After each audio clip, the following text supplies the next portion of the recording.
जय जोहार। आपन देखत हो जी मध्य प्रदेश छत्तीसगढ़ और मैं हूं आपन संग तृप्ति सोनी। संझा के 5:30 बज गए है। बेरा ही छत्तीसगढ़ के बड़े मुद्दा के गोट के मुद्दा ये है कि शिक्षक भर्ती अधूरा है। और अधूरा एकर स्थिति है कि अभी भी जो सहायक शिक्षक पहली ले 5वीं पढ़ाने वाला सीधा भर्ती मंजूर हो रही से ओकर रिजल्ट आई ओकर बाद भी काउंसलिंग के प्रक्रिया चलत है। सुरता हुई आपला कि करीब 2900 बीएड सहायक शिक्षक मतलब हाईकोर्ट के आदेश के बाद बर्खास्त करे गिरी से वो पद खाली रही जब डीएड वाले मल्ला नियुक्ति देना रही से। अभी भी 1316 पद खाली है। एक अलावा जन पद 984 वो भी निर्विवाद रही से उहुमा नियुक्ति बाचे है। कुल मिलाके सहायक शिक्षक के 2300 पद में नियुक्ति देना बाचे है। अब डीएलएड वाले मन एक दरी फेर रद्दामा है और कहा थे कि भाई हमन काउंसलिंग के अगुरा करत था न। बीते दिन बीजेपी दफ्तर गे रही है, डीपीआई में जाके घलो गुहार पारिन और कहा थे कि काउंसलिंग निकालो भाई, नवा सूची और निकालो जल्दी। ता अधूरा है शिक्षक भर्ती। जानकारी आपला देथन सिलसिलेवार। बीएड सहायक शिक्षक ला बर्खास्त करे के बाद 5वें पद में भर्ती के निर्देश रही से डीएड वाले मन ला भर्ती के निर्देश दे रही हाईकोर्ट की के आप नवा सूची निकालो सरकार ला और बाद डीएड वाले मन के भर्ती करो। तो 2615 पद माले 1299 में ही नियुक्ति हो पाईस। ऐसो स्कूल अलॉट करके दस्तावेज सत्यापन करेगी डीपीआई। हाँ, सीधा स्कूल अलॉट करीस और फिर दस्तावेज सत्यापन करेगी। ऐसे में होइस ये कि जब मैं डीएड टिक मार के आवेदन भर दे रही है और परीक्षा घलो दिवा देन और बाद ओमन अच्छा नंबर भी ला देन, रैंक में ऊपर हो गए, ओमन ला घलो बलाई से कॉमन मेरिट लिस्ट के आधार में। लेकिन ओमन का ना डीएड के डिग्री नहीं रही से तेकर स्थिति ओमन अपात्र हो गए। अपात्र मन की संख्या ज्यादा हो गई। पात्र मन ला नवा लिस्ट के अब अगोरा है। बाचे 1316 पद पर छठवा काउंसलिंग के मांग उठा थे, लेकिन डीपीआई बताते नहीं है कहा थे कि लिस्ट निकल ही कि नहीं, काउंसलिंग हो ही कि नहीं। खबर के 1 जुलाई 2025 के ये पद की वैधता समाप्त हो जाए, सिरा जाए। बाचे 984 पद हवे जे निर्विवाद है, उहम काउंसलिंग होना है, उहम होवत नहीं है। तो ये दोनों मिला के 2300 पद है शिक्षक के जिमा भर्ती होना है। अब डीएलएड वाले मन हाथ दोबारा हाईकोर्ट चल रहे हैं। तीसर घाव के अब सुनवाई होना है। 29 मई की जो सुनवाई हो इसे तो सरकार ला फटकार लगाई। सरकार के वकील बता नहीं पाई इसके लिस्ट आई कि नहीं, कहा है कोर्ट की से कबर काउंसलिंग नहीं करत हो। तो अब 9 मई के मामला में फिर सुनवाई हुई। अगला सूची लेके सवाल उठा थे। अब डीएलएड वाले मन कहा थे हमन अत का संघर्ष करे हन, हाईकोर्ट सुप्रीम कोर्ट ले पहले लड़के आए, अब फिर लड़े पड़ी का। प्रशासन के द्वारा अभी तक किसी प्रकार से इसमें पहल नहीं किया। सिर्फ एक लिस्ट निकाला है जिसमें मात्र 1299 डीएड वालों को नियुक्ति दिया है और 1316 डीएड वालों पद मतलब अभी भरा है। विभाग द्वारा काउंसलिंग कराया गया तो सबसे पहले वेरिफिकेशन ना कराकर सीधा स्कूल अलॉटमेंट कर दिया, जिसकी वजह से वो मतलब 50% अपात्र निकल गया। पहले क्या होता था, जितना मतलब पद है उसमें पहले वेरिफिकेशन कराया जाता था, उसके बाद स्कूल अलॉटमेंट किया जाता था। तो विभाग इस बार सीधा स्कूल अलॉटमेंट कर दिया जिसमें किसी प्रकार का मतलब योग्यता नहीं देखे गए। तो प्रशासन के द्वारा अभी तक किसी प्रकार से इसमें तो इससे ऐसे अभ्यर्थी जिनके पास में लीगल जो क्वालिफिकेशन नहीं था वो अभ्यर्थी वहाँ पास उपस्थित ही नहीं हुए। अभी देखा जाए तो मैम यहाँ पास में विभागीय जो आदेश हुआ यहाँ पास में पत्राचार हम देखने को मिलता है हमको, जो शिक्षा सचिव के पास गया है, उसमें हम लोग 1316 पद वर्तमान में रिक्त हैं। इसके अलावा 984 पद ऑलरेडी पहले के भी रिक्त हैं, जिस पर किसी प्रकार का कोर्ट का कोई बाउंडेशन नहीं था।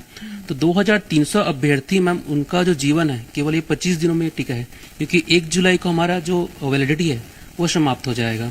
तो हम लोग बहुत गंभीर स्थिति में मैडम कि हम क्या करें क्या नहीं ये हमको समझ नहीं आ रहा है। हम सभी 90 विधायक के पास चले गए हैं, लेकिन इसके अलावा हम शिक्षा सचिव की भी मुलाकात की है, लेकिन केवल आश्वासन मिल रहा है, जमीनी स्तर पर अभी तक कोई कार्य नहीं है मैम इसका। कोर्ट की लड़ाई लड़े हैं, वहाँ से हम लोग को न्याय भी मिला है, लेकिन वो न्याय अभी तक गवर्नमेंट सिद्ध नहीं कर पाई कि वो कैसा न्याय है हमारे लिए। इतना संघर्ष करने के बावजूद अभी भी हम लोग रोड पे आ गए हैं, इतना संघर्ष कर रहे हैं।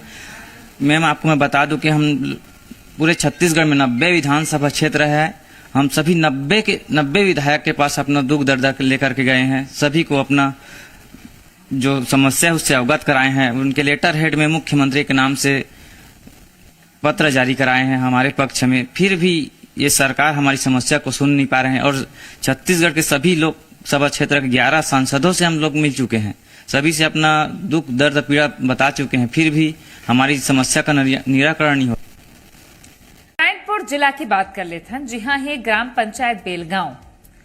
वहां के सब्बो गांव के माई लोगिन मन, सियान मन सब जन कलेक्टर कना पहुंच गए और कहिन है कि हमार गांव के बदनामी हुआ थे।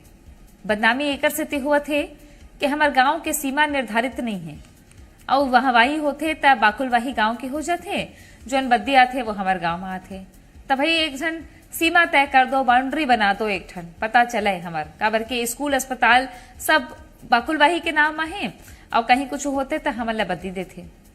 2005 में ग्राम पंचायत बाकुलवाही ले अलग करके बेलगांव ला ग्राम पंचायत के दर्जा मिलिस। 20 बछर बीते बर जाते तब होले सीमा निर्धारित नहीं हो पाए है, जेकर सती मन कहा थे हर दिन सीमा ले लेके मन मुटाव हुआ थे, झगड़ा हुआ थे दोनों पंचायत में। स्कूल, आंगनबाड़ी, अस्पताल में ग्राम पंचायत बाकुलवाही के ही नाम लिखे हुए हैं। कुछ अच्छा हो में बाकुलवाही के वाहवाही होते और गलत होते तब बेलगांव ला बदनाम करे जाते। तेकर सती की से कि सीमा निर्धारण कर दो।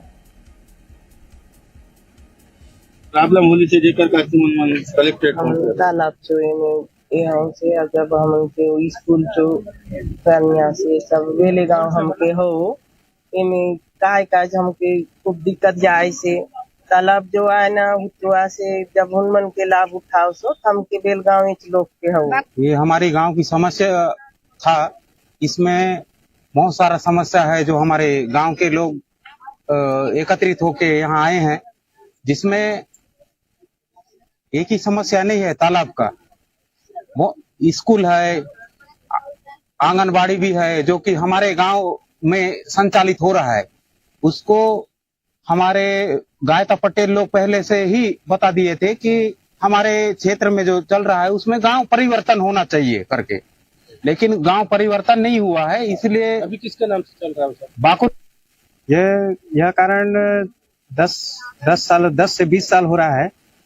ये पहले ग्राम पंचायत बेलगांव जो कि बाकुलवाही का आश्रित ग्राम था, 2005 में ग्राम पंचायत बेलगांव का अलग विभाजन हुआ जिसे ग्राम पंचायत घोषित किया गया। आज ये समस्या यह उत्पन्न हो रही है कि जो भी हमारी शासकीय संस्थाएं हैं वो आज भी बाकुलवाही के नाम से संचालित हो रही है, जिसका सीमांकन आज तक ग्राम पंचायत बेलगांव का हुआ नहीं है, जिससे काफी समस्याओं का सामना करना पड़ रहा है ग्राम पंचायत बेलगांव। मुद्दा है नक्सलवाद, जेकर खिलाफ लगातार सुरक्षा बल के जवान मन ला सफलता मिलत है। बीजापुर जिला के नेशनल पार्क इलाका में चलत नक्सल विरोधी अभियान के बेरा सुरक्षा बल मन 7 माओवादी कैडर के शव बरामद करे है, जिमा सेंट्रल कमेटी सदस्य गौतम उर्फ सुधाकर और तेलंगाना राज्य कमेटी सदस्य भास्कर के शव घलो शामिल है।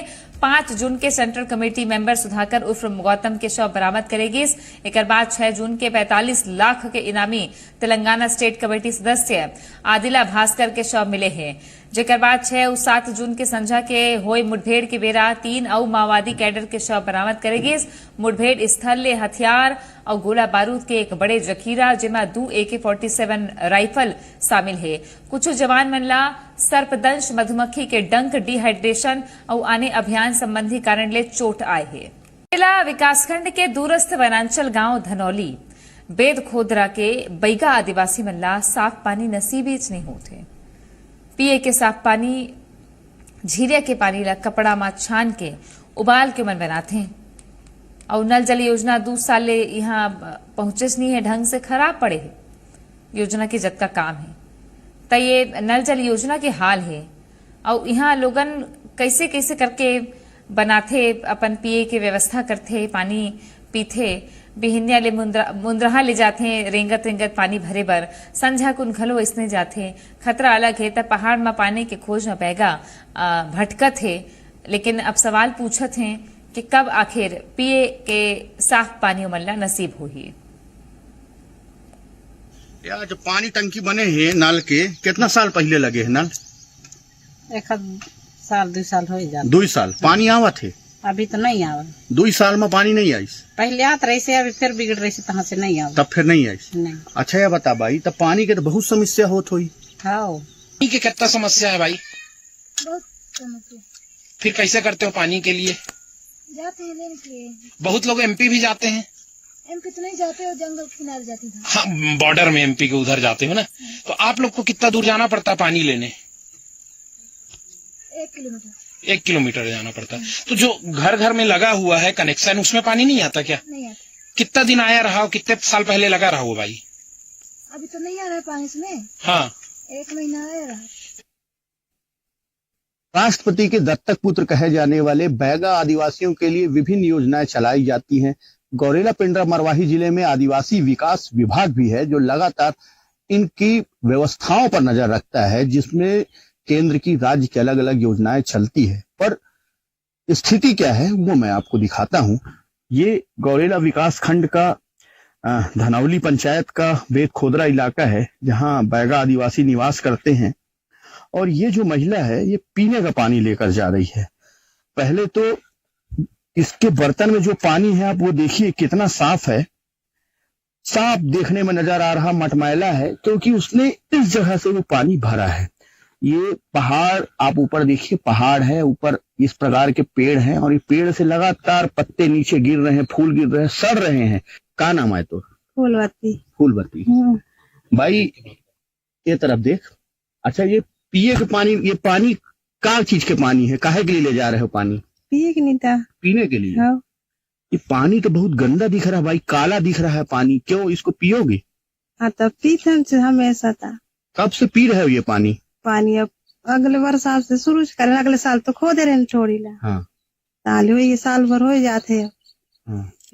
मध्य प्रदेश में है, वहाँ नहीं जा सकते आप लोग? जाते हैं लोग, हम एक ही घर के यहाँ ये मोहल्ला के घर। मध्य प्रदेश लेने कितने लोग जाते हैं? एमपी वाले हैंड पंप ये में? पूरा बस्ती जाते। एमपी में पीते हैं। वो जो सरहा कोना है वहाँ? हाँ, उठे वो बड़े कोने खुदा है। हाँ, वहाँ से पानी लाते हैं।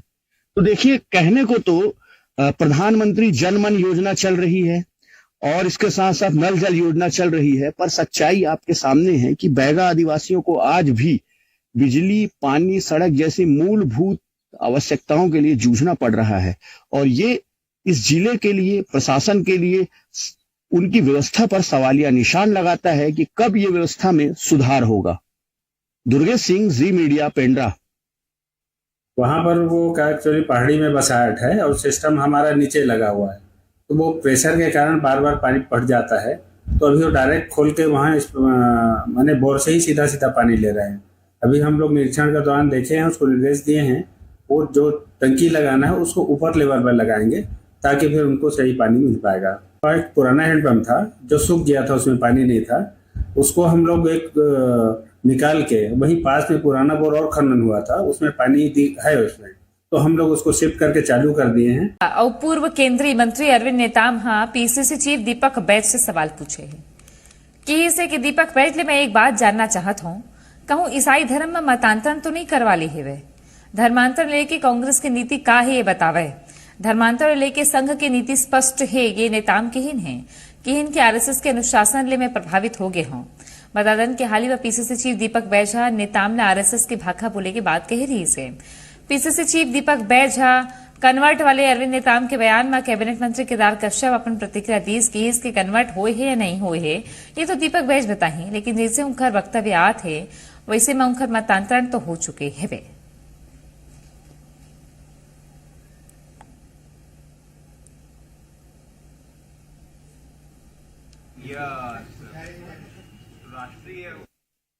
जिस तरह से अरविंद नेताम जी हमेशा इससे पहले आदिवासियों की बात करते थे, लेकिन मुझे लगता है कि आरएसएस के संपर्क में आने के बाद उनकी बोली और भाषा बदल गई है। आरएसएस कभी भी आदिवासियों के शुभचिंतक नहीं हो सकते। धर्मांतरण को रोकना है इस सरकार का काम है। धर्मांतरण रोकना है, वहां के आदिवासियों को जागरूक करने की आवश्यकता है, समाज को जागरूक करने की आवश्यकता है। और आरएसएस कभी भी आदिवासियों के पक्ष में नहीं रहा है और आरएसएस और आदिवासियों के विचारधारा में जमीन आसमान का अंतर रहा है। हमारी भाषा तो वो जब पैदा नहीं हुआ है ना तब से निकाल लें। हम अपनी सरकार से लड़े हैं इस मध्य प्रदेश में। तो कहते हैं कि आज वो अध्यक्ष है ना, हम उनसे चाहेंगे कि कांग्रेस का धर्मांतरण के बारे में क्या सोच है, क्या नीति है, बता दे बस, फिर हम देखेंगे। जो भाषा बोल रहे हैं ना, अरे अरविंद नेताम के बारे में आरोप लगा रहे ये है वो है। अरे भाई तुम पढ़ो तो सही। और हमने इतने साल में कब क्या नहीं कहा, ओपनली कहा। जल जंगल जमीन की तो लड़ाई लड़ते रहे ना, कि धर्मांतरण को तभी शुरू किए हैं। माननीय अरविंद नेताम जी हमारे आदिवासी समाज के एक वरिष्ठ नेता हैं और आज यदि अवैध धर्मांतरण होता है तो उस पर यदि चिंता व्यक्त करते हैं, और हम सभी जानते हैं राष्ट्रीय स्वयंसेवक संघ एक राष्ट्रवादी विचारधारा के और समाज हित में काम करने वाली हमारी प्रमुख संस्था है। सबके सहयोग से हम अवैध धर्मांतरण को रोके, ये हमारी कोशिश रही है और उस बात को उन्होंने उल्लेख भी किया। अरविंद नेताम के बयान ऊपर पीसीसी चीफ दीपक बैज के बयान आई से दीपक बैज के इसके अचानक आरएसएस के भाषा काबर बोलत हवे के अरविंद नेताम यू बतावे कि ओमन समाज बर का करेन है। ये बीच युक्ति युक्तकरण लले की बात आए है। युक्ति युक्तकरण के खिलाफ कांग्रेस पार्टी चरणबद्ध आंदोलन करत है। 3 चरण में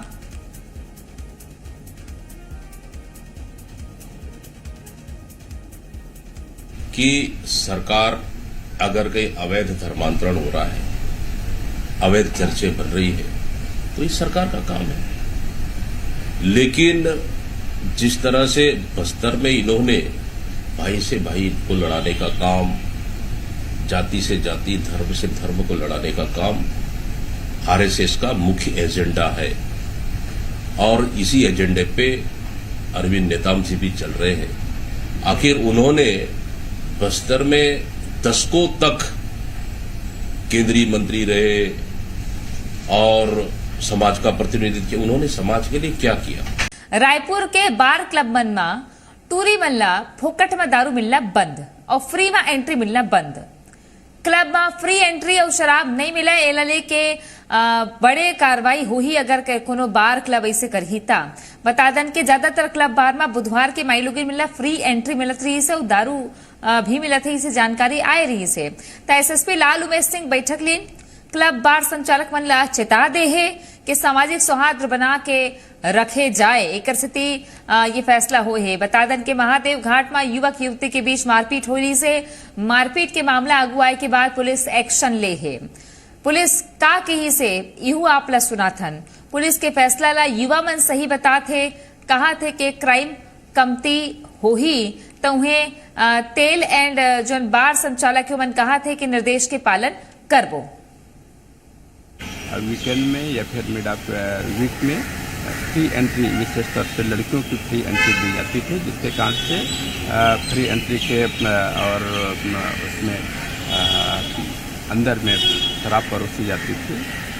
इस लत कुछ लड़कियां इसके लत में आ जा रही थी और आपराधिक गतिविधियों में संलिप्त होते जा रही थी। इसको देखते हुए या फिर कुछ प्रकरणों में पाया भी गया था समक्ष तौर पर, इसको देखते हुए बुलाई गई थी और इसको स्पष्ट निर्देश दिए गए हैं उनको कि किसी प्रकार की शराबखोरी जैसे धंधे में या फिर बार में या फिर क्लब में फ्री एंट्री जैसी कोई योजनाएं लागू न करें। तो ये तो अच्छी चीज़ हुई है हमारे लिए, क्योंकि गवर्नमेंट सेफ्टी पर्पस से भी ये चीज़ अच्छी करी है। पुलिस प्रोटेक्शन भी हो रही है, जिसके कारण ये सब अच्छा ही हो रहा है। क्योंकि क्लब्स में फ्री में शराब वगैरह जो दे रहे थे वो एक तरीके से गलत ही था, क्योंकि जब वहाँ से क्लब से लड़कियाँ निकलती थी उसके बाद कुछ भी हो जाता तो उसकी रिस्पॉन्सिबिलिटी आखिर में सरकार को ही पड़ती थी। तो इस वजह से सरकार को बढ़िया डिसीजन लेने के लिए सैल्यूट है मेरी तरफ से कि सरकार ने अच्छा डिसीजन लिया कि जो रूल पहले बनाया था उसको रद्द किया। अच्छा किया ये चीज ने सरकार। फ्री का बात नहीं है, सरकार फ्री में बंद कर दी ठीक है, लेकिन जो पैसा वाले लोग हैं जिनके पास पैसा वही क्लब में जाएंगी लड़कियां लोग और युवा लोग, तो बंद हो गई नहीं शराब पीना ना। और रात के 12 बजे 1 बजे तक जो शराब पीता है क्लब में वो बड़े घर के लोग। देखिए, पुलिस ने लायन ऑर्डर और शहर में शांति व्यवस्था के लिए सारे रेस्टोरेंट और होटल एसोसिएशन के लोगों को आमंत्रित किया था। अमूमन देखा जाता है